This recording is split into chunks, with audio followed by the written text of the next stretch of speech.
Have you ever looked at the world and wondered how a powerful nation can just fall apart? It seems impossible until it happens. Today, we're diving into an ancient text from the prophet Hosea. And what's amazing is that it reads like a modern political diagnosis, a step-by-step breakdown of the rapid, violent collapse of the kingdom of Israel.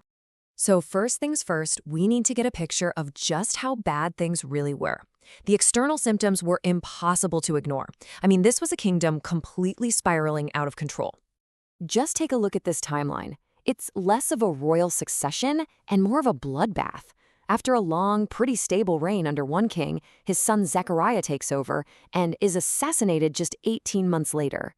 The guy who killed him, Shalom, he lasts a whole month before he gets murdered too. Think about that. In the year 750 BCE alone, Israel had 3 different kings. This isn't just a little political instability, it's a complete and total meltdown. So the big question is, what on earth was causing all this chaos? And that right there is the real question Hosea is getting at. We've seen the what, the assassinations, the revolving door of power, the chaos, but now we need to dig deeper and explore the why. What was happening under the surface that made all of this destruction possible? To really diagnose the internal state of the people and their leaders, Hosea uses this incredibly powerful metaphor. He basically sees a nation that's running a raging fever. The core metaphor here is an overheated oven. Hosea says the people are hot as an oven, just consumed by this fiery, out-of-control political passion. They're constantly devouring their own leaders, caught in this endless cycle of rage and disappointment. But what's actually fueling this fire? Well, as the theologian Dr. Oswalt explains it, the problem wasn't the passion itself. Passion can be a good thing. The problem was that it was completely misdirected. It had no gyroscope, no internal moral force to keep it stable.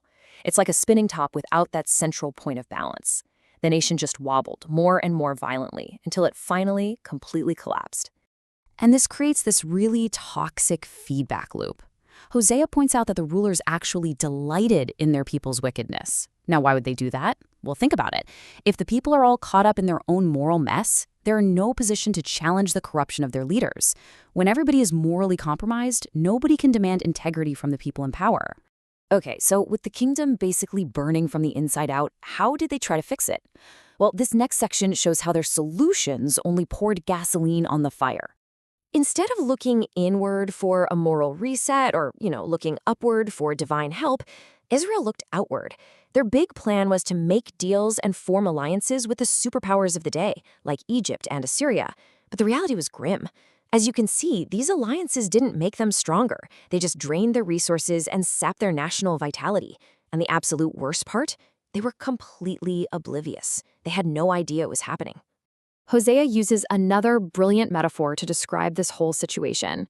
He says Israel is like a flat loaf that has not been turned over. You can picture it, right?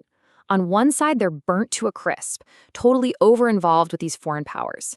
But on the other side, they're still completely raw and doughy because they've totally failed to deal with their own internal spiritual rot. It's a useless, half-baked strategy. Man, this image is just so striking. The nation is getting older, it's getting weaker, its strength is fading, but it doesn't even see it. It's like a man in a midlife crisis who still thinks he's young and invincible, completely unaware that he's way past his prime and heading for a serious fall. The decay is slow, it's gradual, and they are completely blind to it. So if the internal passion was misdirected and all the external solutions were failing, what was left? In this section, we finally get to the one cure that Israel stubbornly refused to even consider. The answer was actually a simple but profound concept, all captured in a single Hebrew word, shub. It simply means to turn around, to repent, or to return. That was it. That was the cure. All they had to do was turn back to God, the true source of their strength and stability. And just to drive the point home, look at this. 4 times. 4 times in this one chapter alone, Hosea says that the people refused to return, refused to turn back, refused to even search for God. So this wasn't an oversight. This was a deliberate, stubborn choice. They would rather die their own way than live God's way. This final metaphor really just sums up their panicked state perfectly.